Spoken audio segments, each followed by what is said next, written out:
네, 오늘 네 번째 시간 마태복음을 함께 공부하는 시간 가지도록 하겠습니다. 우리 지난 시간에는 마가복음 공부했는데요.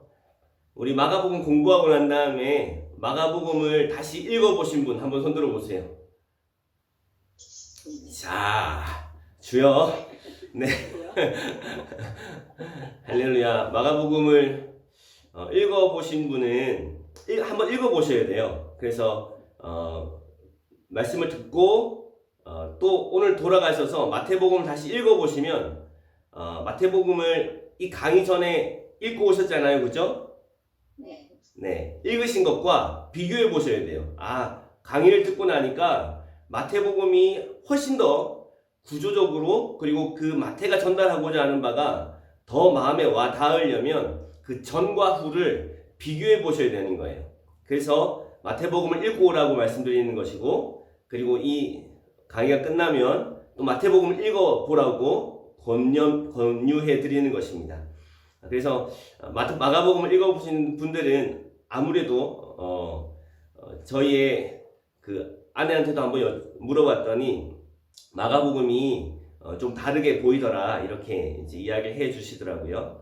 물론 성경 안에는요, 이 전체적인 그림과 그 전체 구조를 몰라도 너무 많은 하나님의 말씀들이 가득 담겨있기 때문에 때로는 한 절에, 때로는 한 단어에도 우리는 충분히 은혜를 받을 수 있습니다.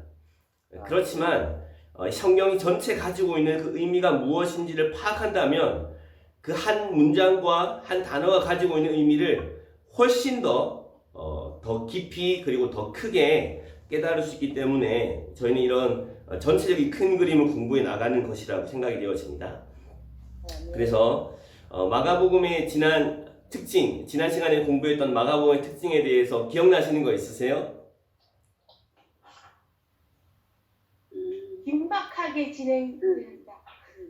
진짜 항상 이 설교 비평이 전혀 불가한 우리 강영수 선교사님의 적극적인 섬김에 너무 감사를 드립니다. 네, 그렇죠, 그죠? 긴박한 전개, 아주 급하게, 곧, 즉시, 막 이런 표현들이 막 등장하는 것들을 다시 읽으신 분들은 또 발견하셨을 테고요. 또 어떤 특징들이 있었죠? 이미 메시아죠. 네, 메시아 비밀, 예수님이 그리스도이심을, 하나님의 아들이심을 계속해서 숨겨오다가 마가복음 8장 27절 이하에 있는 가이사랴 빌립보에서 베드로의 고백을 통해서 주가 그리스도이심이 드러나게 되었고, 마침내 예수께서 십자가로 그리스도이시면서 하나님의 아들이신 그분이 십자가를 가기 위하여 이 땅에 오셨다는 사실, 예수님은 누구이시며 예수님은 무엇을 위하여 이 땅에 오셨는가, 이 두 가지 주제를 아주 명백하게 드러내시고 8장, 9장, 10장에 1차 선포, 2차 선포, 3차 선포를 통하여서 예수님이 어떤 분이시며 또한 예수님이 왜 이 땅 가운데 오셨는지를 아주 분명하고 선명하게 드러내기 위한 것이 바로 마가복음의 목적이라고 말씀드렸습니다. 그리고 이 일에 대해서 사람들의 반응은 처음부터 끝까지 마지막 순간까지 부활하신 예수 그리스도를 빈 무덤을 보고 난 후에도 많은 사람들이 그것을 믿지 못하였고, 그리고 그 예수님 배신과 십자가 사건이 아주 충격적이고 놀라운 사건이었다는 사실을 마가는 계속해서 반복해서 기록하고 있죠. 그러니까 성경은요, 코에 걸면 코걸이, 귀에 걸면 귀걸이, 아무 때나 내가 받고 싶은 교훈을 받는 것이 아니라 성경은 말하고자 하는 바가 아주 명확하다는 거예요. 메시지가 아주 명확합니다. 그것을 보여주는 것이 바로 신약 성경에서 가장 먼저 기록되어졌다고 알려져 있는 마가복음입니다. 그러니까 예수님은 마가복음 1장 1절에서 이야기하잖아요. 예수 그리스도, 하나님의 아들 예수 그리스도 복음의 시작이라. 예수님은 하나님의 아들이시고 그리스도이시고 복음이시고, 그리고 그분은 십자가에 죽으시기 위해서 오셨다고 하는 분명한 메시지를 가지고 있는 것이 바로 마가복음입니다. 이 마가복음이 사복음서에도 가장 기초가 되어지는 책입니다. 이 마가복음이 가장 먼저 기록되었고, 마가복음을 골자로 하여 기록된 것이 마태와 누가라고 할 수 있습니다. 그래서 이 마가복음의 몇 퍼센트를 마태와 누가가 가져갔을까요? 마태와 누가는 각각 마가복음의 90%에 해당하는 내용을 빌려가고 있습니다. 그러니까 마가복음을 뼈대로 하여서 마태는 그리고 누가는 훨씬 더 많은 분량을 기록하고 있죠. 그러니까 마가복음을 90%씩 각각 가져갔습니다.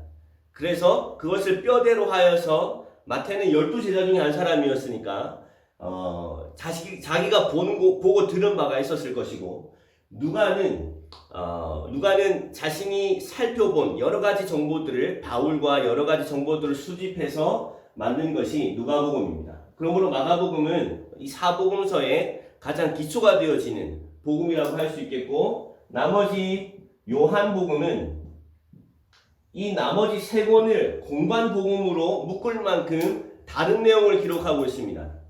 이 마태와 마가는 한 약 50%의 비슷한 점을 보이고 있고요. 이 공관복음과 요한복음은 단 8%의 공통점을 가지고 있습니다. 그러므로 요한복음은 완전히 다른 관점에서 기록되어졌다고 해서 이 세 권을 공관복음이라고 이야기하고 요한복음을 따로 두는 것입니다. 그러므로 마가복음이 이 세 복음서의 마태와 누가복음의 근본이 된다, 뼈대가 된다라는 사실을 우리는 알 수 있게 되겠죠. 그래서 오늘은 마태복음을 기본으로 하여 12제자 중에 한 사람이었던 마태가 어떤 복음서를 기록하고 있는지를 함께 살펴보게 되는 그런 시간이 될 것입니다. 할렐루야! 기대가 되시는 분만 아멘 하시겠습니다. 아멘. 우리 주님을 기대하십시다. 저는 개인적으로 이 성경을 계속해서 이 시간을 준비하면서 집중할 수 있어서 너무 유익한 시간들을 보내고 있습니다. 말씀을 읽고 또 확인하고 또 확인하면 확인할수록 정말 성경은 놀라운 책이구나. 너무 철저하고 계획적이고 하나님 우리에게 주시고자 하는 메시지가 아주 쉽고 그리고 단순하고 아주 강력하다는 사실을 발견하게 되어지는데요. 이것을 발견할수록 성경이 더욱더 너무 즐겁고 달콤하게 저에게 와닿는 것을 경험하고 있습니다. 이 시간 마태복음을 통해서 또 주님이 우리에게 말씀해 주시는 바가 우리 마음 가운데 들려지고 또 마태복음을 정말 사랑하게 되어지는 이 시간이 되기를 또 주님의 이름으로 축복합니다. 네, 먼저는 우리 마태복음의 구조를 살펴보도록 하겠습니다.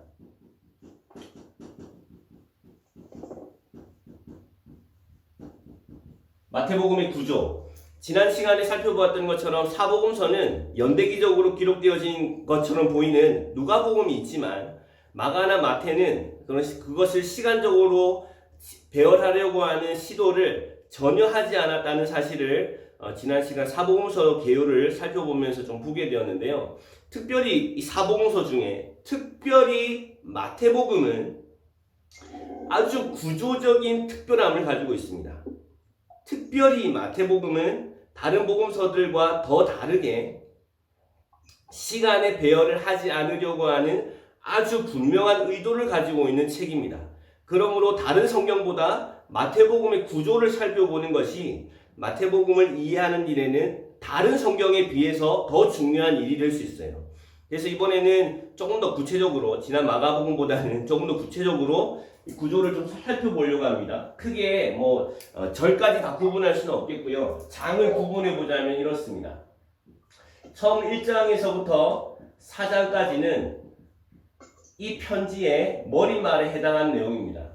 예를 들면 예수 그리스도의 탄생 이야기, 예수 그리스도의 족보, 혹은 탄생 이야기가, 그리고 세례 요한의 사건, 이런 이야기들이 4장까지 기록이 되어 있습니다. 그리고 5장부터 7장의 내용이 첫 번째 메시지가 나오죠. 메시지 첫 번째, 우리가 잘 알고 있는 어떤 내용입니까? 산상수훈입니다. 그리고 8장에서부터 9장이 첫 번째 이야기로 구성되어 있습니다. 그리고 10장이 두 번째 메시지로 구성되어 있고요. 이 두 번째 메시지는 12제자를 파송하는 이야기, 파송하시면서 너희가 복음을 전하게 되어질 때 어떤 일들이 일어날지에 대한 이야기를 기록하고 있어요. 그리고 11장에서 12장은 두 번째 예수님의 스토리가 나옵니다. 그리고 13장은 세 번째 메시지가 나옵니다. 세 번째 메시지의 내용은 무엇입니까? 천국 비유입니다. 우리가 잘 알고 있는 밭에 감추인 부와 같은 모든 천국에 대한 비유가 13장에 등장하죠. 14장에서 17장까지가 세 번째 스토리입니다. 그리고 18장은 네 번째 메시지, 교회에 대한 이야기를 하고 있습니다. 하나님의 나라, 교회에 들어오려면 어떤 일을 해야 하는가? 어떤 자가 하나님 나라에 들어올 수 있는가? 교회의 일원이 될 수 있는가에 대하여 이야기하고 있습니다. 그리고 19장에서부터 22장까지 네 번째 스토리가 등장하고요. 23장부터 28장까지라고 이야기할 수 있는 다섯 번째 메시지가 등장합니다. 그리고 마지막 28장에 마무리하면서 부활하신 예수 그리스도께서 마지막 유언과 같은 대위임령을 하는 마무리 글이라고 할 수 있겠습니다. 결론을 내는 것이 이것이 마태복음의 구조입니다. 그러니까 마태복음은요 굉장히 특별한 구조를 가지고 있습니다. 어떤 시간의 순서대로 사건을 배열하지 않았고 마태의 아주 분명한 의도를 가지고 어떤 메시지를 하고자 하는 것이냐면 그것은 마태는 예수님의 메시지를 한데 모아놓고 있습니다. 마태복음을 읽어보시고 쳤을 텐데 특별히 마태가 가지고 있는 특징이 바로 그것입니다. 어떤 것이냐면 예수님의 말씀이 제 성경에는 붉은 글씨로 표현되어 있는데요. 예수님의 가르침이 붉은 글씨들이 모여 있다는 것을 어렵지 않게 몇 번 읽어보시면 아시게 되어집니다. 그래서 마태복음의 메시지 1, 2, 3, 4, 5 이 다섯 가지의 메시지를 중심으로 하여서 나머지 스토리들이 진행되어지는 방식으로 이 마태복음은 진행이 되어지는 것을 알 수 있습니다. 예를 들어서 산상수훈이 끝나자마자 시작되어지는 이 8장과 9장에는요 예수님의 여러 가지 기적들이 등장합니다. 예를 들어서 나병 환자, 그리고 백부장, 베드로의 장모를 고치신 일, 그리고 풍랑을 잠잠케 하신 일, 귀신 들린 사람을 쫓아내신 일, 그리고 중풍병자를 고치신 일, 그리고 야이로의 딸, 관리의 딸을 고치시고 가는 길에 혈루증 여인을 만나서 고치신 일, 두 맹인을 고치신 일, 그리고 벙어리를 고치신 일. 이것이 이 8장과 9장의 스토리입니다. 이런 일들을 8장과 9장이 집중적으로 예수님이 하신 일들을 모아놓고 있는데요. 이 사건을 병행구절인 누가복음을 찾아보면 누가복음에 어떤 순서로 기록되어 있냐면 이건 누가복음의 5장에 기록되어 있고 백부장의 종은 7장에 기록되어 있고요.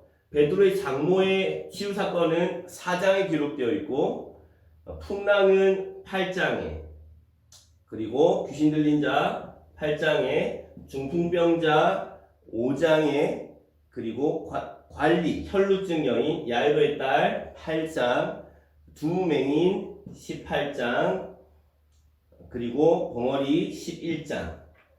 이렇게 누가복음에는 이런 순서로 기록되어 있다는 거죠. 무슨 말인지 이해가 되십니까? 마태복음 8장 9장에는 이런 순서대로 기록이 되어 있는데요. 이 사건이 사실 이 순서대로 일어난 것이 아니라는 거예요. 누가복음에는 그러니까 장모 사건이 제일 먼저 일어났죠. 이거는 정확한 인물이 등장하잖아요. 베드로의 장모. 그러니까 아주 정확한 사건이었는데 이 사건에 대한 기록이 마태는 순서가 바뀌어 있다는 사실을 알게 되어진다는 거예요. 그러니까 시간적으로 되어 있지 않은 사건을 마태는 이 8, 9장의 첫 번째 스토리로 다 모아놓은 것입니다. 무슨 말인지 이해가 되시죠? 네. 그래서 마태는 시간적으로 배열하지 않았고 어떤 주제를 가지고 사건을 배열하고 있으며 또한 어떤 메시지를 전달하려고 한다는 사실을 알게 되어집니다. 그래서 마가는 굉장히 행동 중심적이고요. 마가는 사건 중심적이고 그리고 예수님의 기적을 강조합니다. 왜 그렇습니까? 마가는요, 예수님이 하나님의 아들이라는 사실을 계속 강조하고 싶었기 때문이에요. 그분이 하나님이시고 하나님의 아들이시라는 사실을 강조하고 싶었기 때문에 기적을 더 많은 분량을 이야기하고 있다면 마태는 그렇지 않습니다. 마태는 기적에 대한 마가의 기록보다 오히려 더 간결한 표현들을 많이 쓰고 있고요. 마태는 오히려 가르침에 대한 이야기가 많이 등장한다는 거예요. 그래서 이 가르침의 끝에 보면요. 7장 끝, 7장 28절. 이건 나중에 한번 찾아보시면 좋아요. 7장 28절, 그리고 이 10장의 메시지가 끝나는 11장 1절, 그리고 13장 53절, 그리고 19장 1절, 그리고 26장 1절을 보면 가르침 단락이 어떻게 끝이 나는지를 볼 수 있습니다. 동일하게 이 5구절은 한번 찾아볼까요? 찾아보는 것도 좋을 것 같은데요. 우리 마태복음 7장 28절입니다.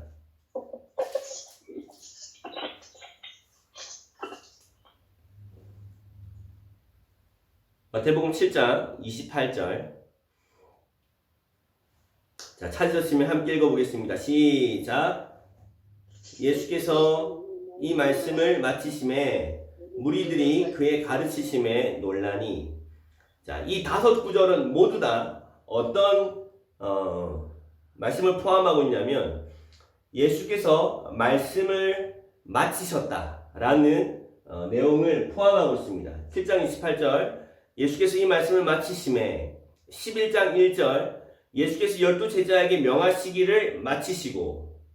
그래서 이것은 아주 중요한 이렇게 분기점을 만든다는 거예요. 13장 53절 예수께서 이 모든 비유를 마치신 후에 그곳을 떠나서, 이렇게 표현하고 있고요. 19장 1절에 예수께서 이 말씀을 마치시고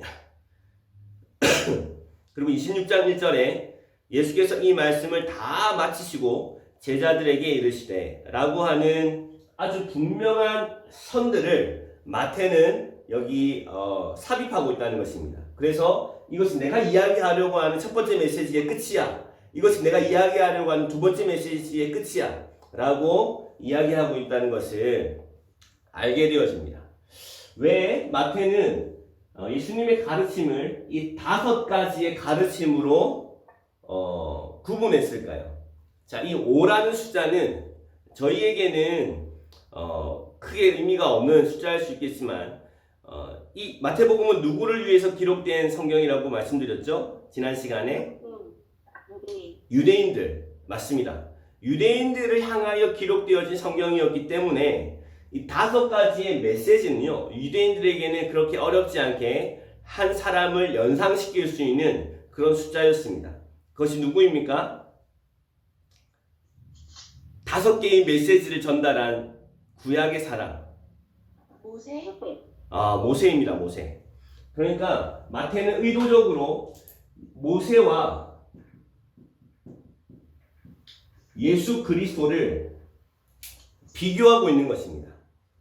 그리고 모세가 이야기했던 바, 신명기에 이야기했던 바, 이후에 나와 같은 선지자 하나를 하나님이 세우실 것인데 너희는 그의 말을 들을지어다. 이렇게 표현했던 그 한 선지자가 바로 예수 그리스도이시며, 예수 그리스도는 모세로부터 허락되어졌던 그 옛 언약의 실패와 같지 않고 그 옛 언약의 완성이신 새 언약의 중보, 모세가 옛 언약의 중보라면 예수 그리스도는 새 언약의 중보로 오셔서 실패한 율법이 아니라 율법의 완성, 진정하고 참된 변화를 하나님의 백성들에게 가져다주는 진정한 중보자이신 것을 강조하려고 했던 것입니다. 할렐루야. 그래서 예수님과 모세를 의도적으로 어떻게 표현하고 있냐면, 사실은 이 5가지 메시지가 시작되어진 산상수훈은 예수께서 산에 올라 앉으사 입을 열어 가르치시되 이렇게 시작하잖아요. 사실은 이 산상수훈과 병행 구절인 말씀은 누가복음 16장입니다. 누가복음 16장은 어떻게 시작하냐면요, 제가 읽어드릴게요. 누가복음 16장에 이 산상수훈의 병행 구절이 시작되어지는 것은 16장이 아니고 누가복음 6장이네요. 6장. 누가복음 6장 17절을 보면, 누가복음 16장이 아니고 누가복음 6장 17절을 보면 뭐라고 표현하고 있냐면, 예수께서 그들과 함께 내려오사 평지에 서시니 제자의 많은 무리와 예수의 말씀을 듣고 병고침을 받으려고 많은 사람들이 모였더라. 이런 표현이 있습니다. 어떻게 됐다고요? 그들과 함께 내려오셨다고요. 그리고 팔복에 대하여 말씀하시는 장면이 누가복음 6장에 등장하거든요. 그러니까 누가는 나름대로 객관적인 서술을 했다고 하는 누가는 예수께서 내려오셔서 평지에 서셨다. 그래서 누가복음 6장의 별명은 평지설교입니다. 그런데 마태오는 그 장면을 산에 올라 앉으사라고 표현하시면서 산 위에 예수님의 가르침에서 산상수훈이라고 하는 이름이 붙게 된 거죠. 왜 마태는 그렇게 표현했을까요? 거짓말한 걸까요? 그렇다고 생각하지는 않아요. 어떤 교수님은 이렇게 이야기하시더라고요. 예수님이 아마 그 말씀을 전하신 곳은 이런 곳일 것이다. 여기서 말씀을 전하셨는데 이쪽에서 보면 올라간 것처럼 보이고 이쪽에서 보면 내려온 것처럼 보이니까 아마 그렇게 표현하지 않았을까 하는 생각을 합니다만은, 어찌됐든 마태는 어떤 의도를 가지고, 그러니까 제가 보니까 누가복음이 가장 객관적인 성경이라고 할 수 있겠고요. 마태는 굉장한 의도를 가지고 있다는 사실을 알게 되어집니다. 마태가 의도했던 바는 예수님께서 산에 오르셨다는 것입니다. 모세도 산에 올랐잖아요. 모세가 산에 올라 하나님의 율법을 받으셨던 것처럼 예수 그리스도께서 산에 올라 하나님의 말씀을 대언하게 되었다는 사실에 대해서 이야기하고 있는 것이죠. 그래서 마태복음은요, 특별히 마가복음에는 전혀 없는 출생에 대한 비밀들이, 출생에 대한 이야기가 많이 등장하는데 모세와 참 많은 부분에 비교가 되어지는 것을 알 수 있습니다. 모세의 출애굽처럼 예수 그리스도께서 애굽으로 내려가셨다가 올라오셨다고 하는 기록은 마태복음에만 기록되어 있습니다. 그리고 모세의 홍해를 건넌 사건을 예수님의 세례의 사건과 비교하고 있는 것처럼 보이고요. 광야 40년 내 이야기와 그리고 광야 40일 시험을 받은 일을 함께 비교하고 있는 것처럼 보입니다. 그리고 모세의 산 위에서 율법을 받은 것과 마태복음 5장의 율법의 율법을 완성하러 오신 예수 그리스도에 대하여 비교하고 있는 것을 보게 되었습니다. 그리고 이스라엘이 400년의 노예 생활을 지나서 출애굽에 이르게 되어진 것처럼 예수 그리스도는 400년의 암흑기, 중세기를 그러니까 중간기를 지나고 난 다음에 오셨던 것을 표현하고 있습니다. 그리고 모세와 출애굽이 우리의 구원의 모형이 되어진다면 예수 그리스도는 우리의 구원의 완성 그리고 실제가 무엇인지를 십자가를 통하여서 우리에게 보여주신 것이죠. 그래서 신명기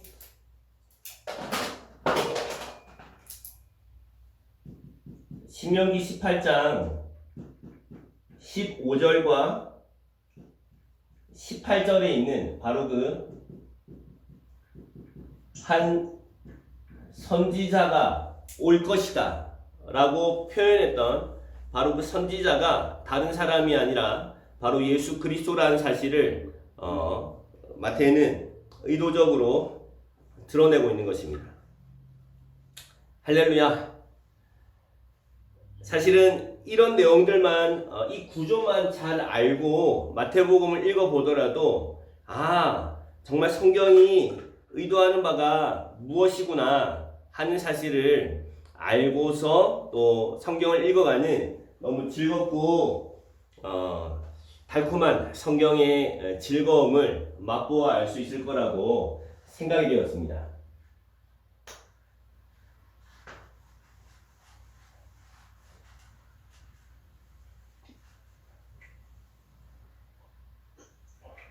자, 그러면 마태복음의 특징에 대해서 지난 시간에 마가복음의 특징에 대해 살펴보았던 것처럼 마태복음의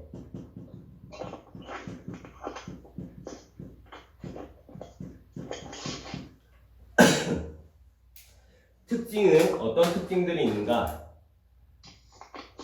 구조 자체가 마태복음 굉장히 특별하죠. 마태복음이 가지고 있는 이 구조를 잘 이해하게 될 때 특징을 더 잘 이해하게 될 텐데요. 마태복음의 다른 특징들을 보면 첫 번째, 마태복음은 가장 유대적인 복음서입니다. 가장 유대적인 복음서. 무슨 말이냐? 마태복음은 그 대상이 아주 명확합니다. 원독자가 누구였다고요? 유대인들이었다고요. 그것을 알 수 있는 이유는 첫 번째,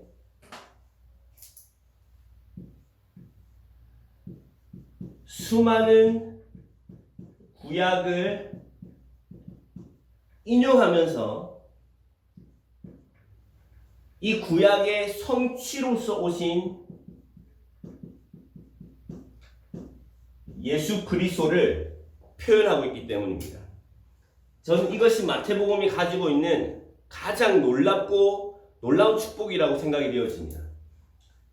수많은 구약을 인용하여서 예수 그리스도께서 누구이신지를 증명해내는 일에 마가와 다른 복음서와는 절대적인 차이를 보이면서 구약을 인용하고 있습니다. 때로는 직접적으로 이것은 누구에게 의하여 기록되어진 글을 성취되어진 것이다 라고 직접적으로 표현할 뿐만 아니라 때로는 간접적으로 표현하지 않지만 어떤 선지자라고 표현하진 않지만 유대인들은 딱 들으면 바로 알 수 있는 구약의 어떤 구절, 구약에 능통하지 않은 저희는 읽으면요 그냥 마태가 기록한 것처럼 느껴져요. 그런데 유대인들은 그렇지 않았다고요. 유대인들은 이 마태의 글을 읽으면 이 마태가 구약에 바로 그 이야기를 하고 있는 것이구나 라는 사실을 마태가 은근슬쩍 그리고 간접적으로 표현하고 있음에도 불구하고 유대인들은 바로 알아차릴 수 있었어요. 그 구약의 구절을 그대로 가져왔구나 라는 사실을 알아차릴 수 있는 구절들이 엄청나게 많이 등장하는 것이 바로 이 마태복음입니다. 그래서 그것을 찾아보는 재미가 너무나도 좋습니다. 그러니까 그 마태복음을 읽을 때는 이 특별히 많이 등장하는 이사야 선지자의 글에 기록된 바 이 말씀을 성취하려 하십니다. 이런 표현들요. 예레미야의 글을 이루려고 이 일을 행하십니다. 이런 표현들이 직접적으로도 등장하고 그리고 간접적으로도 등장합니다. 구약 성경을 많이 알면 알수록 그것을 풍성하게 누릴 수가 있겠죠. 특별히 1장에 등장하는 예수 그리스도의 족보 이야기가 대표적인 예라고 할 수 있습니다. 족보는 성경에 있어서 아주 중요한 역할을 합니다. 어떤 역할을 하냐면 새로운 시대를 열었다라고 하는 의미를 가지고 있어요. 한 시대가 마무리되어지고 새로운 시대가 열렸을 때에 성경은 족보를 기록함으로써 새로운 시대가 열렸음을 알려줌과 동시에 이 하나님의 역사는 분명한 역사적인 사실이라는 사실을 기록하고 있는 것이 바로 족보입니다.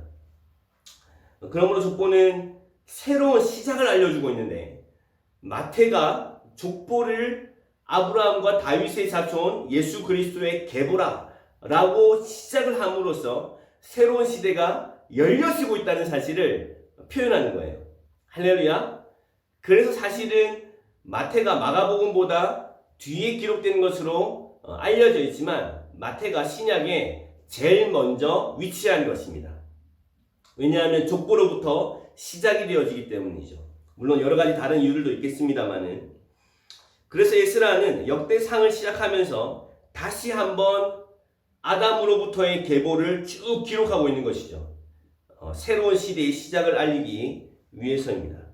특별히 이 마태는 아브라함에서부터 다윗까지 14대, 다윗에서 바벨론 포로까지 14대, 바벨론 포로에서 예수님까지 14대라고 말함으로써 무언가 완전한 예언의 성취인 것처럼 보이도록 이 족보를 부각시키고 있습니다. 그러면 실제로 그런가? 실제로는 그렇지 않다고 해요. 실제로는 14대, 14대, 14대가 아닙니다. 그리고 첫 번째 14대의 마지막에 다윗이 있고요. 두 번째 14대의 시작에 다윗이 있습니다. 그러니까 다윗은 두 번 카운트 되는 거예요. 무슨 말인지 아시겠죠?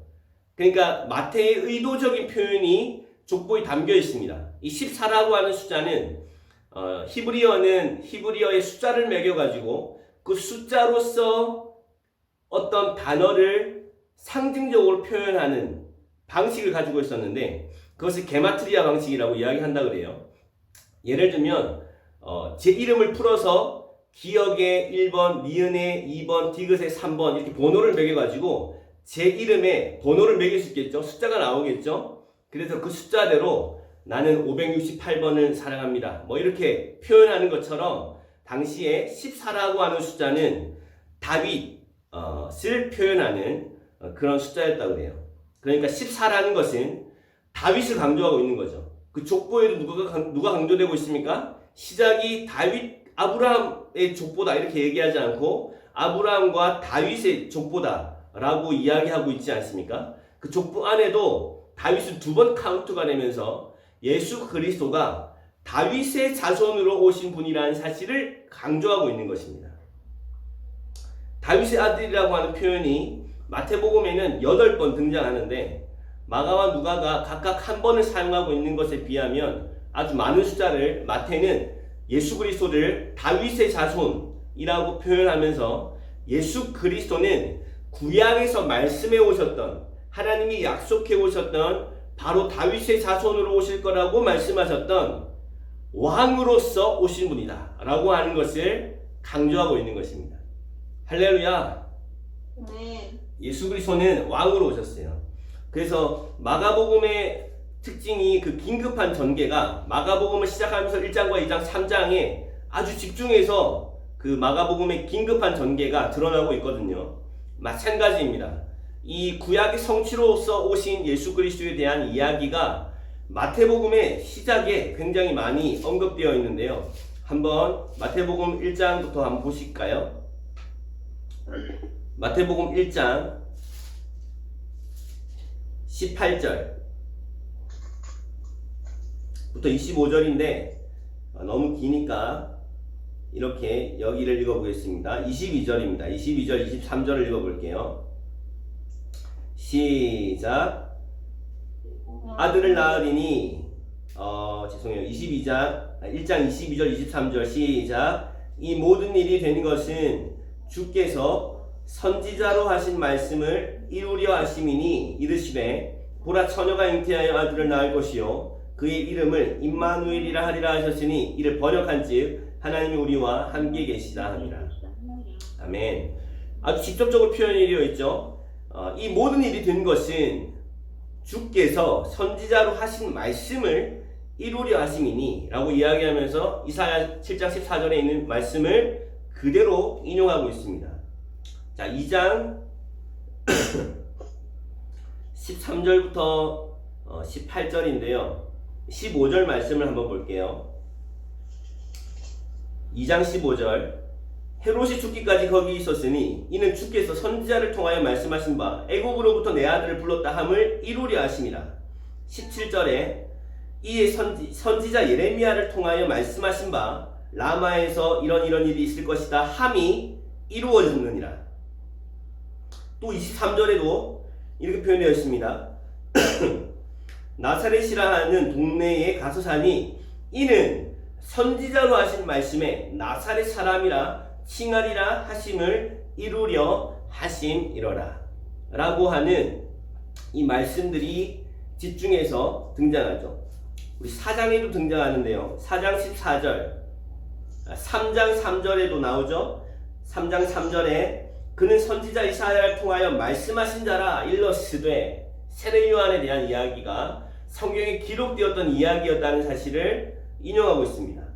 그리고 4장 14절 이는 선지자 이사야를 통하여 하신 말씀을 이루려 하심이라 일러스되 스불론 땅과 납달리 땅과 요단강 저편 해변 길과 이방의 갈릴리여 라고 이사야 선지자를 통하여 말씀하신 그 말씀을 그대로 가져가서 인용하면서 예수 그리스도의 모든 삶은 그의 일거수일투족은 이미 선지자들을 통하여 예언하셨던 바로 그 일이 성취가 되어 오신 그분은 왕이시며 하나님의 예언하신 바로 그 한 선지자라는 사실을 주님이 말씀하고 계시는 것이죠. 할렐루야. 예수님은 누구이신가? 구약의 성취이시다. 이렇게 마태는 메시지를 하고 있는 것입니다.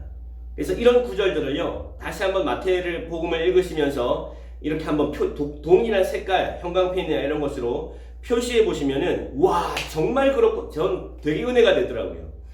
야 정말 예수 그리스도께서 행하신 모든 일들이 사실은 이미 예언되어져 있었던 이야기였다는 사실을 발견하는 그런 기쁨이 있었으면 좋겠습니다.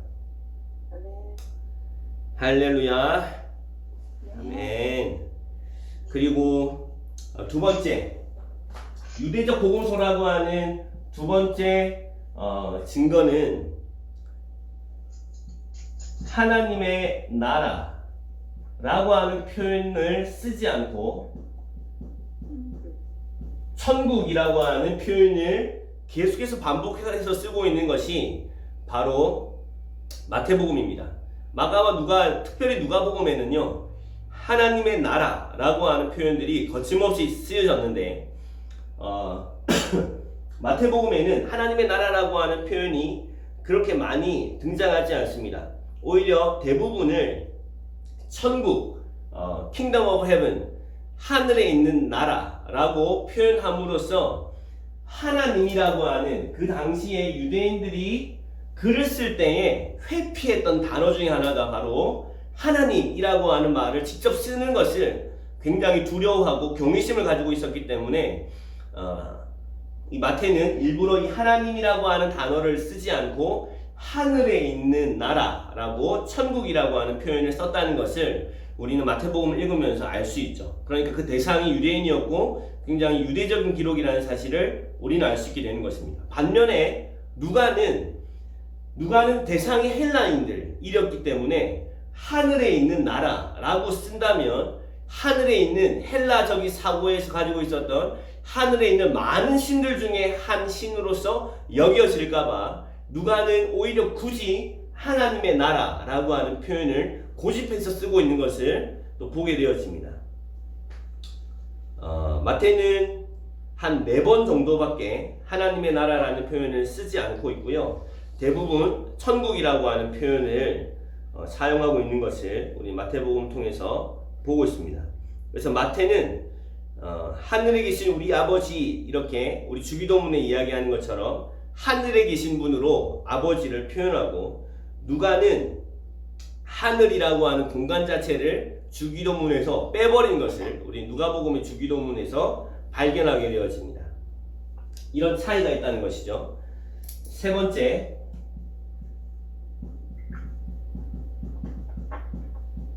유대인들의 전통 규례에 대한 설명이 마가복음, 지난 시간에 살펴보았던 마가복음에는 있었죠. 장로들의 전통이 어떠한 것이며 유대인의 결례가 어떠한 것인지를 마가는 설명했어요. 그런데 전통 규례에 대한 설명이 전혀 없습니다. 그래서 특별히 아람어에 대해서도 설명이 없죠. 마가복음은 달리다붐, 소녀야 일어나라는 뜻이다 라고 하는 설명이 있었는데, 마태에는, 마태복음 5장 22절에는 나는 너에게 이르노니 형제에게 노하는 자마다 심판을 받게 되고 형제를 대하여 라가라고 하는 자는 공회에 잡혀가게 되고 미라는 놈이라 하는 자는 지옥불에 들어가게 되리라 라고만 설명되어 있지, 라가가 무슨 뜻인지 우리도 알 수가 없잖아요. 근데 그 라가가 무슨 뜻인지를 설명하지 않고 있는 이유는 이 아람어에 대하여 잘 알고 있는 유대인들을 향하여 쓰여진 글이기 때문입니다. 네 번째, 예수 그리스도를 구약의 모형과 비교하고 있습니다. 특별히 그것은 마태복음 12장에 집중되어 기록되어 있는데요. 마태복음 12장 6절을 보면 내가 너희에게 이르노니 성전보다 더 큰 이가 여기 있느니라. 성전보다 더 크신 분 예수 그리스도를 표현하고 있어요. 이 성전은요, 유대인들에게 있어서는 너무나도 중요한 것이었습니다. 그래서 헤롯 성전을 보면서도 제자들이 자랑했잖아요. 이 성전이 어떠합니까 주님? 이렇게 이야기했더니 주님 뭐라고 이야기하십니까? 이 성전이 돌 하나도 돌 위에 남지 않고 완전히 무너뜨려지게 되리라. 이 말은요, 저와 여러분들이 받는 충격과 유대인들이 받는 충격은 상상을 초월하는 충격일 것입니다. 그래서 혹자는 이 마태복음은 AD 70년에 티투스 장군에 의하여서 예루살렘 성전이 회파되어지고 난 후에 기록되어진 것일 것이다 라고 추측을 하기도 합니다. 그러니까 성전이라고 하는 부분은 그래서 유대인의 기록들, 구약의 기록을 보면 아시겠지만 언약궤를 가지고 나가면 승리할 것이라고 하는 아주 막연한 우상을 섬기는 것 같은 그런 미신이 이스라엘 백성들에게 있었던 것을 보게 되어지죠.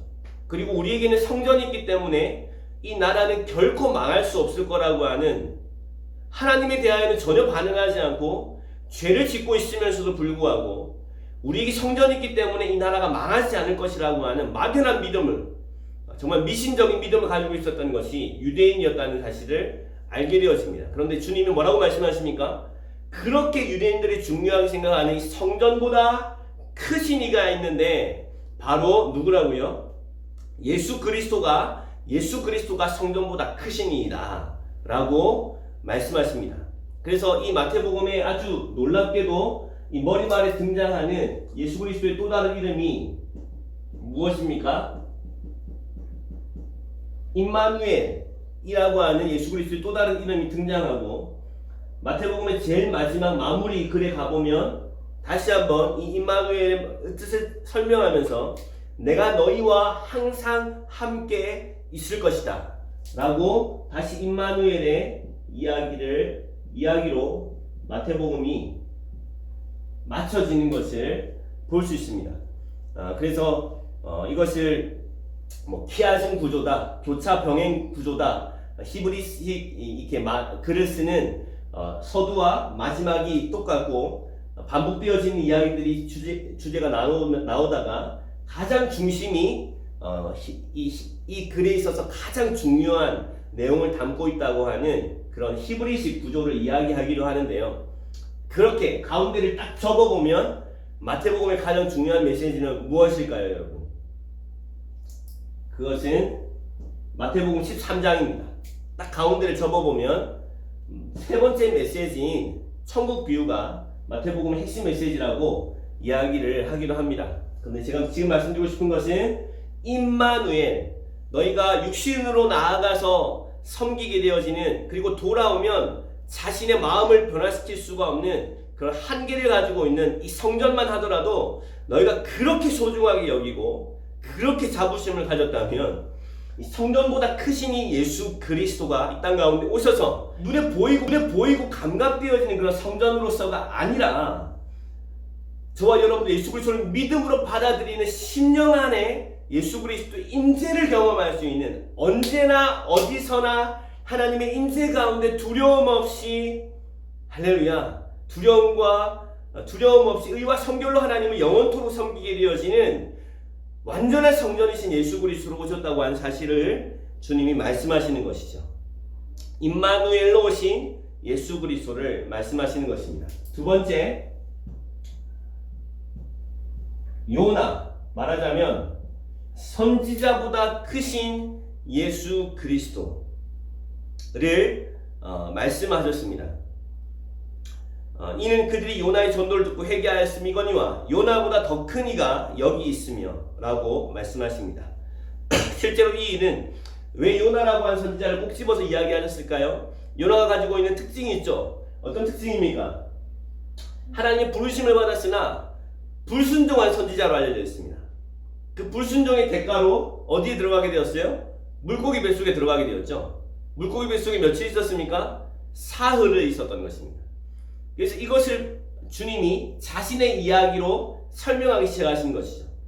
나도 죽음에 들어가서 사흘을 장사 지낸 후에 사흘 동안 무덤에 갇혀 있다가 다시 살아날 것에 대하여 요나를 빌어서 말씀하신 것인데, 왜 요나보다 더 큰 이라고 말씀하셨을까요?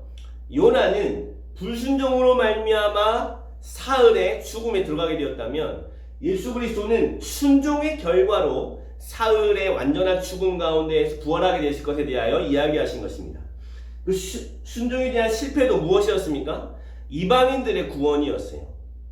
이방인들의 구원에 대하여 요나는 도무지 용납할 수 없는 것으로 받아들였으나, 예수 그리스도는 이방인들, 그러니까 모든 민족과 백성들을 구원하시기 위하여 이 땅 가운데 오신 하나님의 선지자인 것에 대하여서 비교해 설명하고 계시는 것입니다. 할렐루야! 이 이방인의 선교라고 하는 주제는요, 다시 말씀드리겠지만 지금 이 당시에 이 편지를 받고 있는 예수 그리스도를 믿게 되어지거나 혹은 믿지 않았던 유대인들에게 있어서 선민 이스라엘 백성의 역할, 이방인 개종, 이방인 선교에 대한 이스라엘 유대인들의 역할이 아마 이 편지를 받는 공동체 안에서 굉장한 이슈를 가지고 있었다는 사실을 마태복음을 읽어보면 알 수 있습니다. 그러니까 교회는 고민하고 있었던 것입니다. 우리는 택한 선민이고 택한 하나님의 백성인데 우리가 이 복음을 가지고 이방인들에게 선교를 하는 것이 맞느냐 맞지 않느냐, 우리가 해야 하느냐라고 하는 여러 가지 질문들을 가지고 있었던 사실을 우리는 사도행전 15장의 예루살렘 공의회를 보면 알 수 있잖아요. 베드로도 이방인들의 선교, 이방인들에게 복음을 전할 수 있다는 사실에 대해 받아들이는 일에 상당한 시간이 걸렸단 말이죠. 그런 것처럼 이 당시에 이 마태복음을 받아들이는 유대인들에게는요, 우리 택한 선민으로서 이 유대인들을 위하여 주어진 복음인가, 아니면 이 복음은 모든 민족과 백성들을 위하여 주어진 하나님의 복음인가를 알기 원하는 그런 목마름이 있었던 것을 우리는 마태복음을 읽어보면 알게 되어집니다. 그래서 예수 그리스도는 요나가 순종하지 못하였던 그 순종을 온전히 순종함으로써 이 복음은, 이 천국 복음은 모든 민족 가운데 증거되기 위하여 온 세상에 전파되리니 그지야 끝이 오리라, 이 말씀이 마태복음에 들어있는 거예요. 마태복음 24장 14절에 있는 이 말씀, 이 복음은 모든 열방용인 것에 대하여 모든 민족들을 위한 것인 것에 대해서 마태는 은근슬쩍 이렇게 표현하고 있는 것을 보게 되어집니다. 세 번째, 솔로몬보다 더 큰 이로 표현하고 있습니다. 마태복음 12장 42절에 보면 이는 그가 솔로몬의 지혜로운 말을 들으려고 땅끝에서 왔음이거니와 솔로몬보다 더 큰 이가 여기 있느니라 라고 말씀하고 있습니다. 솔로몬은 실패한 왕이었죠. 놀라운 지혜의 왕이었으나 가장 부귀영화를 누린 왕이었으나 그러나 실패한 왕이었습니다. 끝까지 가지 못했어요. 그러나 예수 그리스도는 동일하게 왕으로 오셨을 때 모든 군사력과 경제력을 겸비한 그런 왕으로 오시지 않았고 십자가에 죽으시기 위하신 이 땅의 왕으로 오셨으며 그는 끝까지 하나님의 말씀 앞에 순종하시는 왕으로서의 역할을 감당하심으로써 이스라엘 백성들이 그렇게 놀랍게 생각하는 성전, 선지자, 왕보다 더 크신 이가 바로 예수 그리스도라는 사실을 예수 그리스도는 드러내어주고 있죠. 이런 구약의 모형들을 표현하고 있다는 것 자체가 그 대상이 유대인이며 이 글이 굉장히 유대적이라고 하는 사실을 보여주는 것입니다. 다섯 번째, 선민 이스라엘에 대한 선민 이스라엘을 굉장히 의식하고 있다는 사실을 우리는 알 수 있게 되어져요. 우리 말씀을 한번 찾아볼까요? 마태복음 10장입니다.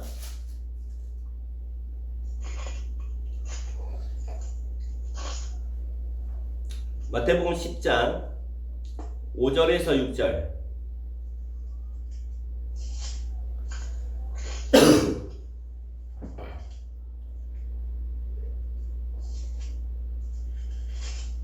마태복음 10장 5절에서 6절 함께 읽어보겠습니다. 시작. 예수께서 이 12를 내보내시며 명하여 이르시되 이방인의 길로도 가지 말고 사마리아인의 고을에도 들어가지 말고 오히려 이스라엘의 집에 잃어버린 양에게로 가라. 12제자를 파송하시면서 말씀하셨던 두 번째 메시지가 바로 10장에 기록되어 있습니다. 10장의 5절 6절에 보면 사마리아 이방인들에게는 가지 마라. 그리고 뭐라고 이야기합니까? 이스라엘의 집에 잃어버린 양에게만 갈 것에 대하여 말씀하시면서 이스라엘 이 글이 굉장히 이스라엘 중심적이라는 사실을 이야기하고 있는 것이죠. 그런데 어쩌면 이 표현은 가장 유대적인 표현이면서도 가장 반유대적인 표현이기도 합니다. 왜 그렇습니까?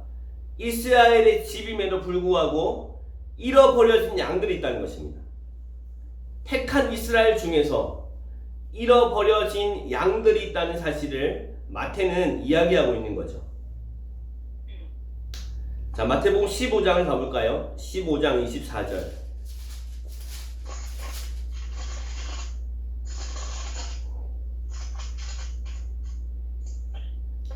여기 우리가 잘 알고 있는 수로보니게 여인에 대한 이야기가 나오는데요. 15장 24절부터 제가 읽어보겠습니다.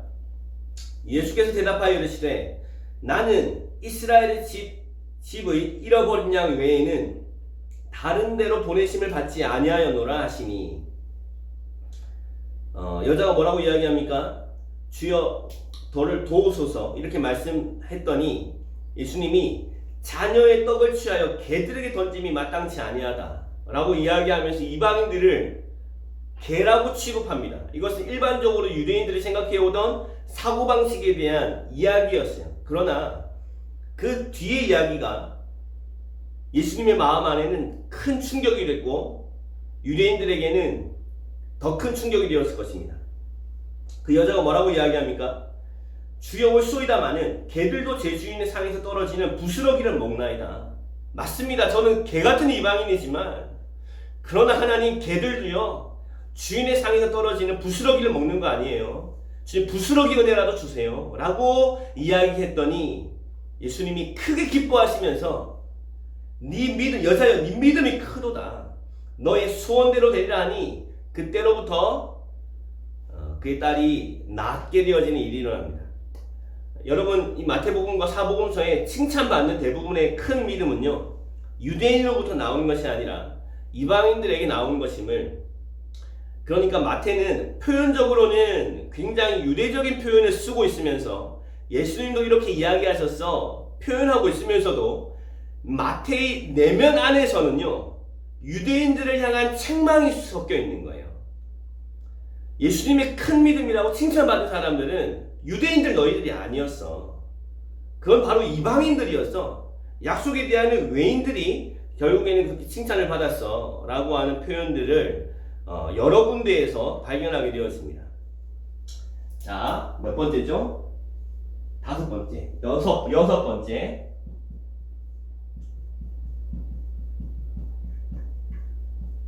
여섯 번째, 수태고지도 굉장히 마태복음의 수태고지는요, 놀랍게도 마리아의 수태고지는 전혀 나오지 않아요.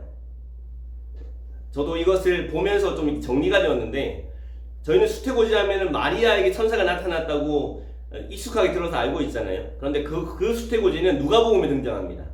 마태복음의 수태고지는요, 오직 요셉에게만 나타나요.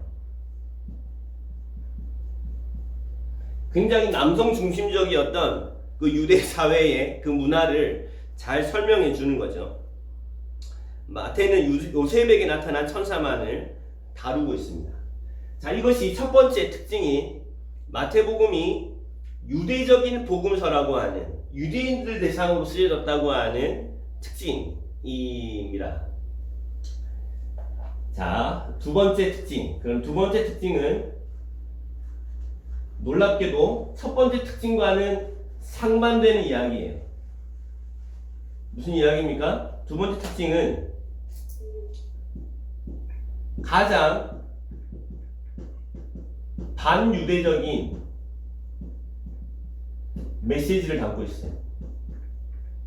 가장 반유대적입니다. 이 마태복음은. 무슨 이야기이냐?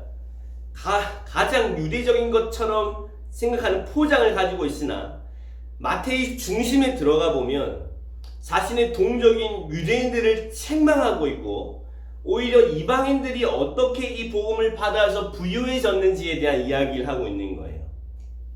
그러니까 마태는요, 바울과 같이 자신들의 동족을 향하여 애끓는 마음이 있었던 것입니다.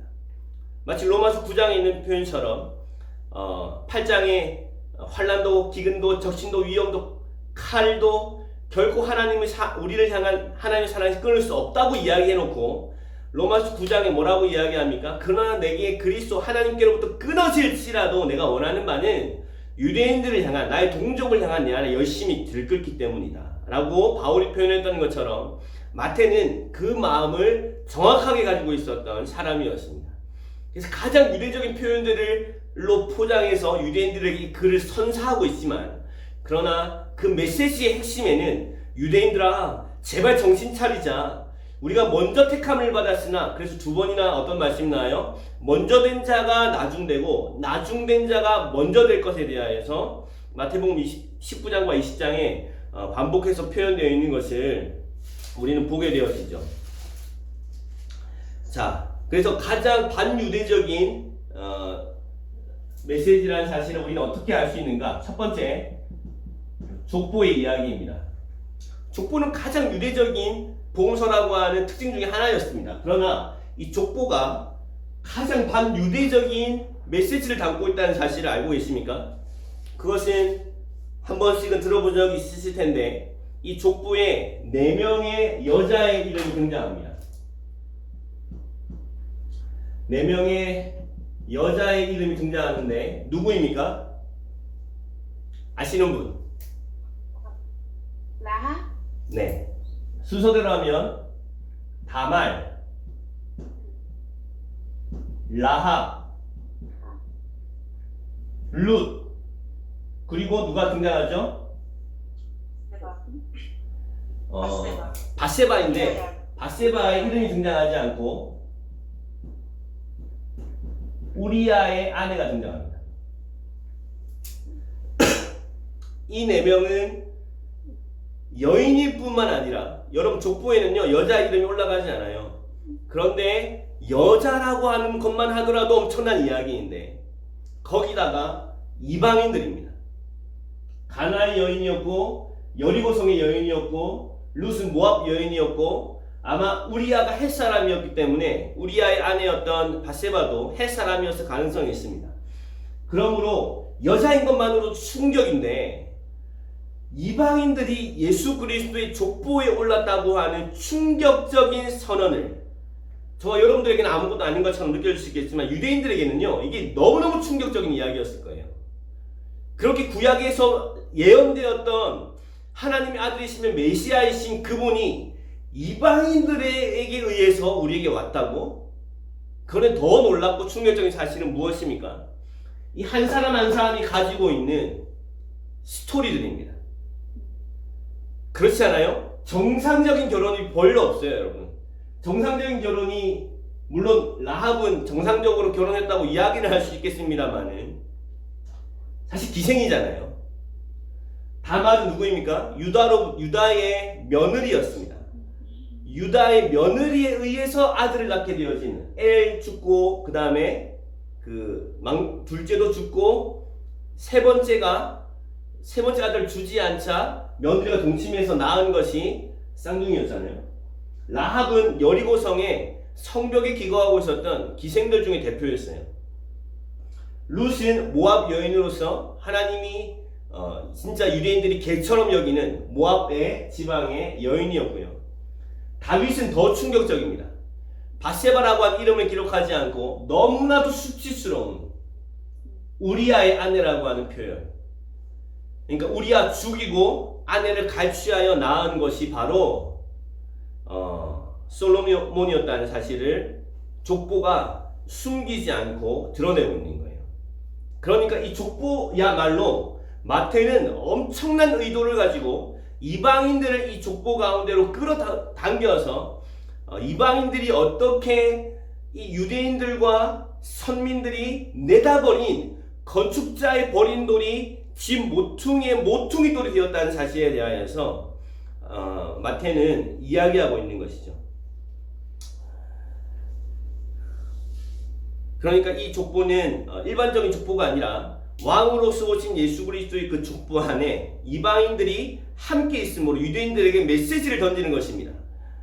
어리석은 유대인들아, 구원은 혈통으로 받는 게 아니야.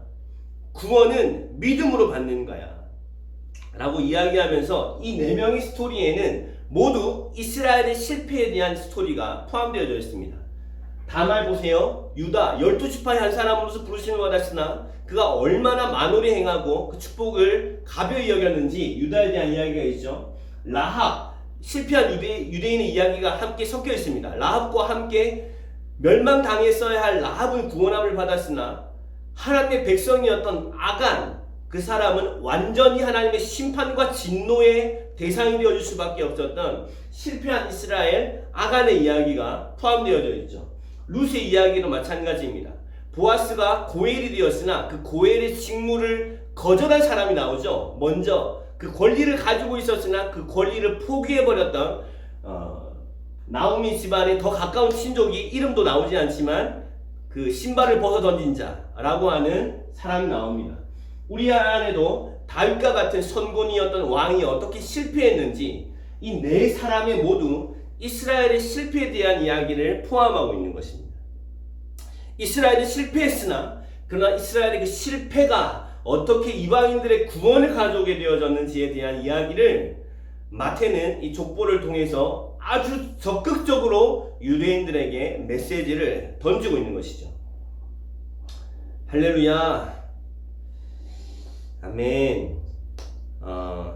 다시 한번 사복음서가 쓰여진 배경을 생각해 보세요. 사복음서는 예수 그리스도께서 AD 30년에 승천하신 이후 30년이 지난 30년 혹은 40년이 지난 시점에서 기록이 되어진 성경이며 그 당시에 이미 교회 안에는 유대인들과 헬라인들이 함께 있었습니다. 그러므로 이 글을 읽고 있는 유대인들은 어떤 느낌이 들까요? 맞아, 우리가 실패한 그 구원이 헬라인의 구원으로 이미 나타났구나 라는 사실을 알게 되었을 거고, 헬라인들은 이 편지를 읽을 때 어떤 느낌이었을까요? 그렇구나, 유대인들의 실패로 말미암아 우리가 은혜로, 우리는 소망 없는 자였고 약속 없는 자였으나 그러나 하나님의 은혜가 우리를 구원해 주셨구나 라는 사실을 알게 되었었겠죠. 할렐루야. 자, 두 번째, 여러 가지 비유들에 대해서 나오는데요. 두 아들의 비유를 기억하실 겁니다. 아버지께서 아들의 첫째 아들한테 일을 시켰어요. 그랬더니 제가 하겠습니다 하고 첫째 아들은 갔어요, 안 갔어요? 안 갔어요. 근데 둘째 아들은 아니요 했는데 갔어요. 예수님이 말씀하시죠. 누가 순종했느냐? 라고 이야기했더니 어렵지 않죠? 두 번째 아들이 순종한 거예요. 이 첫 번째 아들은 누구를 상징하는 걸까요? 실패한 유대인들을 이야기하는 것입니다. 그들은 입술로는 고백한다. 말로는 고백하지만 그러나 행함으로 순종하지 않았어. 근데 이방인들은 처음에는 아니오라고 이야기했지만 결국에는 순종의 열매를 맺어내는 사람이 바로 하나님 나라의 하나님의 자녀가 될 수 있다는 사실을 그래서 유독 마태는 행함을 강조하고 있습니다. 순종한 자가 하나님의 나의 친족이요 나의 가족이라는 사실을 예수 그리스도께서 말씀하셨을 뿐만 아니라 말씀을 듣고 행하는 사람이 반석 위에 집을 지는 사람이라는 것에 대하여서 순종을 아주 강조하고 있는 것을 보게 되어집니다. 세 번째, 포도원 집주인 비유.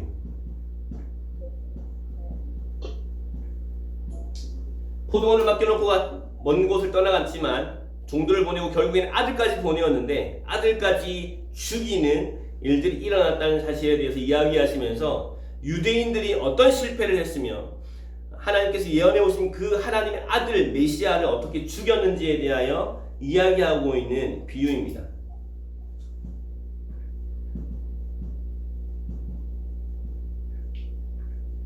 혼인집 비유에도 말씀하시죠. 혼인잔치 비유. 어떤 임금이 자기 아들을 위하여 혼인잔치를 베풀었으나 그런데 청함을 받은 사람들이 많이 있었으나 그 청함을 받은 사람들이 모두 그 잔치에 참여하는 것을 거절해버렸어요. 그래서 밭으로 사업하러 종들을 모욕하고 죽이게 되어진 일들이 일어나자 화가 난 임금이 그 마을을 불에 태워버립니다. 이것이 바로 유대인들을 향하신 하나님의 아주 두려운 심판에 대한 이야기입니다. 그러나 초청의 대상이 바뀌었죠. 누구나 데려와라 해서 데려오게 되어지는 이야기가 기록되어져 있습니다. 그래서 우리 몇 구절만 찾아볼까요? 마태복음 23장 마태복음 23장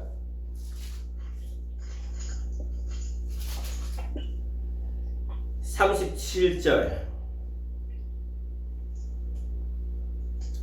마태복음 23장 37절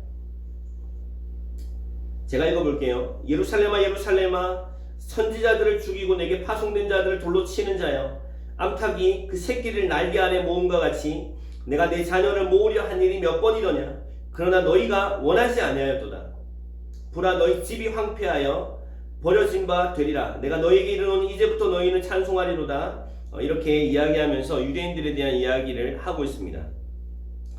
자, 마태복음 8장 11절 한번 볼까요? 마태복음 8장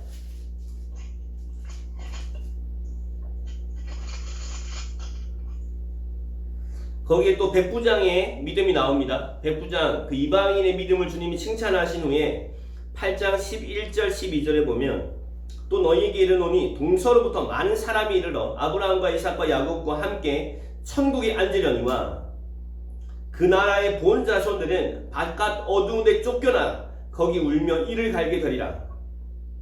이 표현은 유대인들이 보았을 때 충격을 금할 수가 없는 그런 표현이었을 거예요. 동서로부터 많은 사람이 이르러 이스라엘의 자손이 되는데 하나님 나라의 본 자손들은 바깥에 어두운 내쫓김을 당하게 될 거라고 하는 이 두려운 심판에 대한 이야기를 하고 있는 것입니다. 마태복음 11장 20절 마태복음 11장 20절부터 보시면 예수께서 권능을 가장 많이 행하신 고을들이 회개하지 아니하므로 그때 책망하시되 21절 화이스진저 고라시나 화이스진저 벳세다야 너희에게 행할 모든 권능을 두루와 시돈에서 행하였더라면 그들이 벌써 배옷을 입고 지혜에 앉아 회개하였으리라. 내가 너희에게 이르노니 심판날에 두루와 시돈이 너희보다 견디기 쉬우리라. 가버나움아 내가 하늘에까지 높아지겠느냐 음부에까지 낮아지리라. 내가 행한 모든 권능을 소돔에서 행하였더라면 그 성이 오늘까지 있었으리라. 내가 너희에게 이르노니 심판날에 소돔 땅이 너보다 견디기 쉬우리라 하시니라. 여기 나온 고라신과 벳세다, 가버나움은 도시를 저주할 필요가 있으시겠습니까? 그 도시에 살고 있었던 하나님의 가장 많은 은혜를 입었던 유대인들을 상징하는 것이며, 두로와 시돈은 이방인을 상징하는 것입니다. 두로와 시돈이 오히려 이 많은 기적과 행함과 하나님의 은혜를 누렸더라면 훨씬 더 많은 구원을 입었을 뿐만 아니라 소돔조차도 멸망당하지 않고 지금까지 있었을 것이다. 하물며 너희 유대인들은 엄청난 축복을 받았음에도 불구하고, 엄청난 놀라운 은혜를 택함을 받았음에도 불구하고 너희에게는 회개를 볼 수가 없구나 라고 이야기하면서, 마지막으로 7화를 23장 마지막 메시지에 가장 먼저 메시지하고 계시는 23장의 메시지에는, 메시지 다섯 번째는 경고와 마지막 때에 대한 메시지를 하시는데요. 23장 전체가 바리새인과 서기관들, 백성의 지도자가 되었다고 이야기하는 율법을 맡은 자들, 하나님의 말씀을 약속을 붙든 자들이 얼마나 저주의 대상이 되어지는지 7번 화 있을진저, 화 있을진저, 화 있을진저, 화 있을진저, 7번을, 완전수 7번의 저주가 바로 다른 사람이 아니라 율법을 가지고 있었던 하나님의 약속을 맡음을 받았던 유대인들에게 허락되어지고 있다는 사실을 우리는 알게 되어집니다. 자, 이것이 바로 마태복음의 특징입니다, 여러분.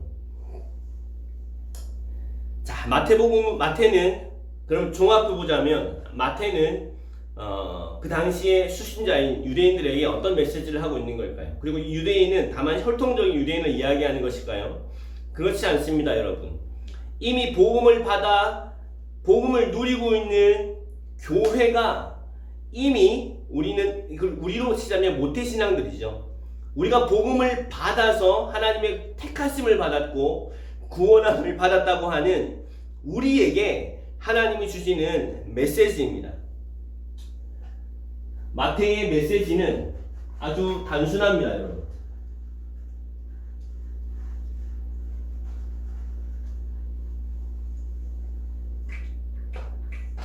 마태의 첫 번째 메시지는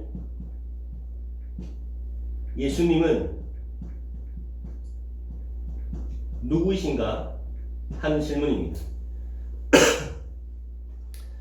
마태의 복음을 빌어서 마가복음은 또 그런 메시지를 가지고 있었다고 말씀드렸는데, 마태복음을 힘입어서 예수님이 누구이신가를 우리는 어떻게 표현할 수 있을까요? 마태복음은 이렇게 외치고 있는 것입니다.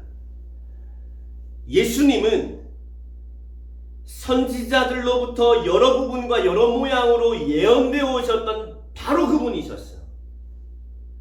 믿을만 하지 않니? 말씀하신 대로 됐잖아. 봐, 이 약속이 이렇게 성취됐지. 이 약속이 이렇게 성취됐지. 이 약속이 이렇게 성취됐지. 예수님은 바로 그분이셔. 하나님이 약속하셨던 그리스도이시며 왕이시며 한 선지자이시며 구약의 여러 부분과 여러 모양으로 예언되어 오셨던 바로 그분이셔. 그러므로 예수 그리스도는 믿을만 하지 않니? 너희 믿음을 드리기에 충분하지 않니? 그분이야말로 진정한 메시아 아니니? 그분이야말로 참된 하나님의 아들 아니니? 라고 마태는 메시지를 던지고 있는 것입니다. 두 번째, 예수님은 왜 오셨는가? 자, 우리 말씀 한번 찾아볼게요. 예수님이 오신 이유, 마태복음 26장 54절에서 56절.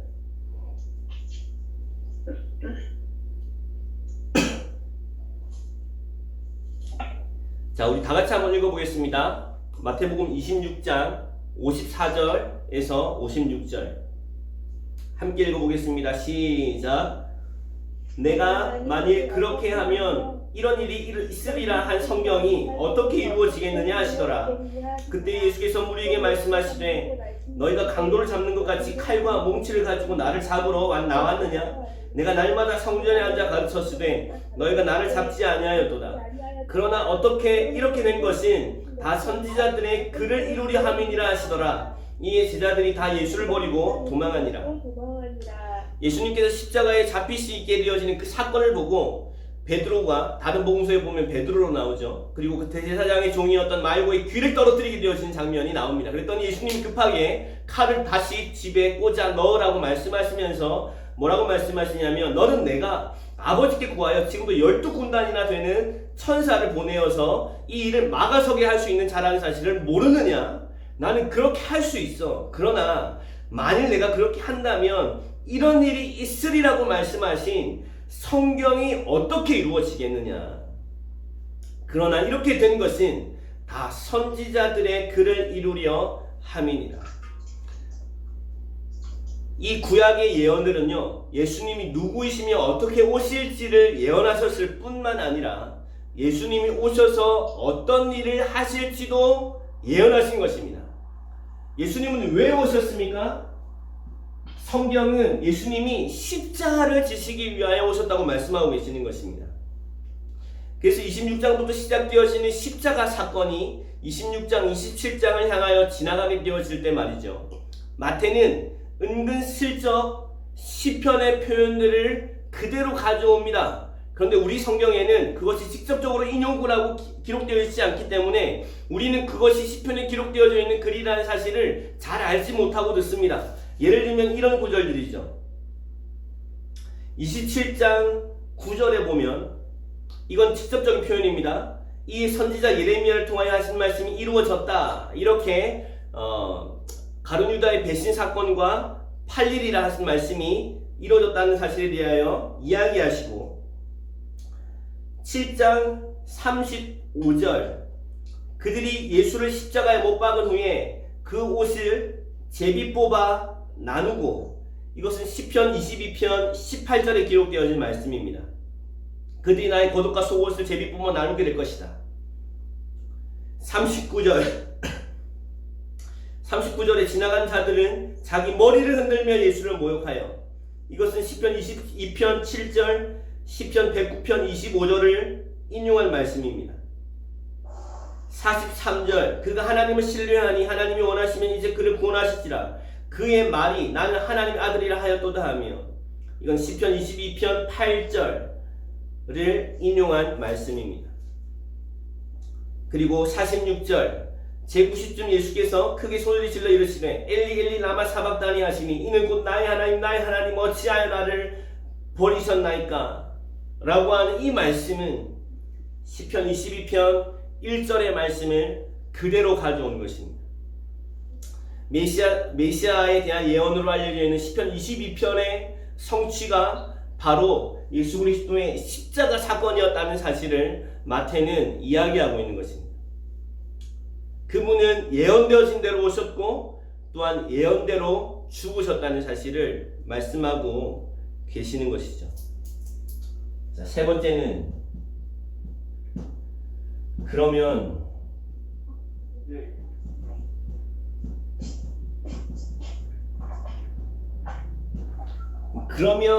교회는 이라고 하는 질문에 답하고 있는 것이 바로 마태복음입니다.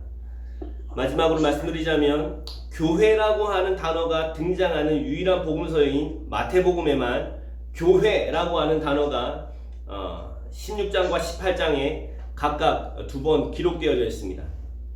그러니까 교회에 대한 메시지를 분명히 마태는 하고 싶었던 것입니다. 어떤 메시지였을까요? 예수 그리스도께서 승천하시고 난 후 30년이 지나는 동안에 여러가지 복음이 전파되어진과 함께 박해를 받고 있었던 가난하고 너무나도 힘든 고난과 핍박 가운데 있었던 교회들에게 그 박해가 당연한 것이라고 이야기하고 있는 것입니다. 첫 번째 메시지였던 산상수훈의 18복의 시작이 무엇입니까? 심령이 가난한 자가 복이 있을 것이다. 의에 줄이고 핍박받는 자가 복이 있을 것이다. 애통하는 자가 복이 있을 것이다. 라고 교회가 복음을 전함으로 말미암아 다가오는 그 핍박과 고난에 대하여 놀라지 말라는 것입니다. 12제자를 파송하시면서 뭐라고 이야기하시는 것입니까? 세상이 나를 미워한 것처럼 너희를 미워하게 될 거라는 사실을 예수님은 이미 말씀하고 계셨다는 사실을 그 당시에 수신자였던 교회들에게 마태는 메시지로 하고 있는 것입니다. 그러나 기억해라, 유대인 공동체야.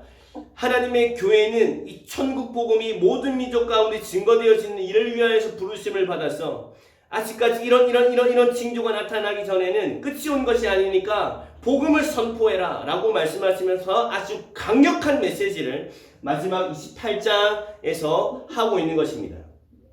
하늘과 땅의 모든 권세를 내게 주셨으니, 이것은 무슨 말이에요? 맞다, 내가 유대인의 왕으로서 왔다. 모든 왕권은 내게 있다. 내가 하늘과 땅의 모든 권세를 가졌으니 너희는 가서 모든 족속으로 제자를 삼고 아버지와 아들과 성령의 이름으로 세례를 베풀고 내가 너에게 분부한 모든 것을 가르칠 뿐만 아니라 지키게 하라. 볼지어다 내가 세상 끝날까지 항상 너희와 함께 있으리라 라고 주님이 교회들을 향하여 선포하고 계시는 것입니다.